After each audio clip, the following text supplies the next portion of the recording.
A very good day and good afternoon to our respective lecturer, Dr. Andan, and also our fellow friends. We are from Group 6.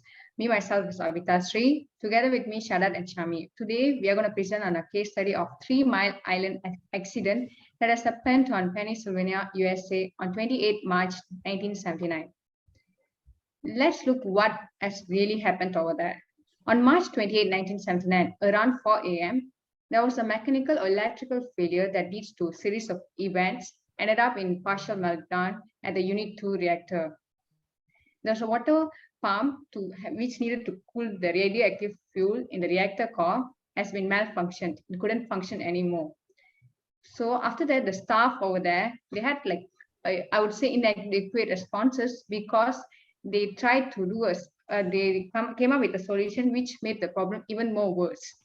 Ended up it's further starved the reactor core of water flow and made it to overheat.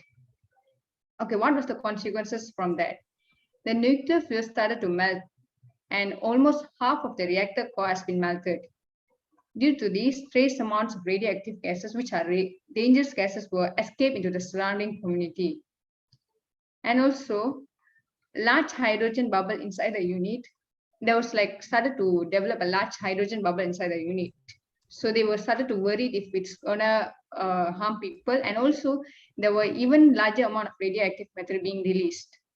So after that, people around 5 mile radius of the plant have been evacuated because it has been really dangerous and were harming people's health over there. 3 days later, the experts determined that the hydrogen bubble inside the unit would not burn or explode. So this is like a small summary on the event that has happened on the day. Moving on to, okay, if you can see the picture over here, it shows the Unit 2 reactor, and it has all the series of events that has happened. It started from the valve from the condensate which failed, and then moving on to the other parts over the reactor. And then looking at this picture, it shows the last final one, the fuel rod failed. Okay, I'll pass it to. Okay, this is another picture of the reactor. There, if you can see this, the cooling tower that tried to cool down radioactive fuel, but it has been malfunctioned. Okay. All right. Next. So now my part. My name is SHAHRIM. Okay. So here is the causes regarding to the accidents. So first is inadequate failure information system, because the problem with the failure information system is the control room cause inadequate emergency response by the operator regarding to these accidents. Second is a lack of reliability insurance. So basically, this is the malfunction pressurizer relief valve had repeated troubles earlier and was unreliable. And the second is inadequate training of operators. The operator of the of this accident were not employees of the utilities firm, because because the utility firms had contracted out the plant operation. However, the contract operators lack proper knowledge about nuclear reactor, and this how it's caused the accidents. And the last one is unexpected event, not in the safety design. Safety devices of the nuclear plants are designed to handle certain nuclear accidents, but the chain of event in this accident was far out of range of assumed failures, and no one had a thought about how to handle such these cases. Okay, the next slide, please. All right. So here are the impact of the accident. First is upgrading the and strengthening of a plant design and equipment requirement. So basically, this is include for the fire protection, piping system, and the ability of the plant to shut down automatically whenever the accident happened. So the second is identifying the critical role of human performance in plant safety. So basically, is to lead to revamping of operator training and staff requirement, followed by improve the instrumentation and control for the operating the plant. And the third one is enhancing emergency preparedness, including requirement for plant to immediate notify NRC of significant event and NRC operation center staff 24 hours a day. And the last one is integrating NRC observation, finding and conclusion about license performance and management effectiveness into a periodic public report. Next.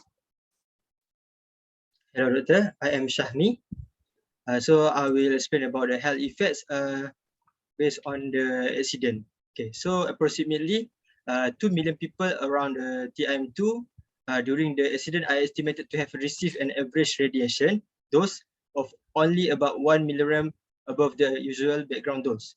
So the people exposed from a chest X-ray is about 6 milligram, and the area's natural radioactive background dose is about 100 to 125 milligram per year of the area. So the accident's maximum dose to a person at the site boundary would have been less than 100 milligram above background. Okay, next. So what is happened currently at the 3 Miles Island? Okay, so the 3 Miles Island 2 reactor is permanently shut down, and 99% of its fuels has been removed. The reactor coolant system is fully drained, and the radioactive water decontaminated and evaporated. So the accident's radioactive waste was shipped off-site to an appropriate disposal area, and the reactor fuel and core debris was shipped to the Department of Energy's Idaho National Laboratory. In 2021, in 2001, First Energy acquired TM2 from GPU. The First Energy has contracted the monitoring of TM2 to Exelon, the current owner and operator of the TM1. So the companies plan to keep the TM2 facility in the long term, monitored storage until the TM1 plant ceases operation, at which time both plants will be decommissioned. Okay. So SYADDAD will summarize the incident of the 3 Miles Island. All right, so it comes to the summary. So the plant continued operation with unreliable equipment without true maintenance, inadequate control room instrumentation confused the operators and failed to provide proper information about the accidents. And the last is the operators' misunderstanding and inadequate response to the event led to the worst accident. So here's, so I think that's all for our presentation. Thank you. So here's other reference.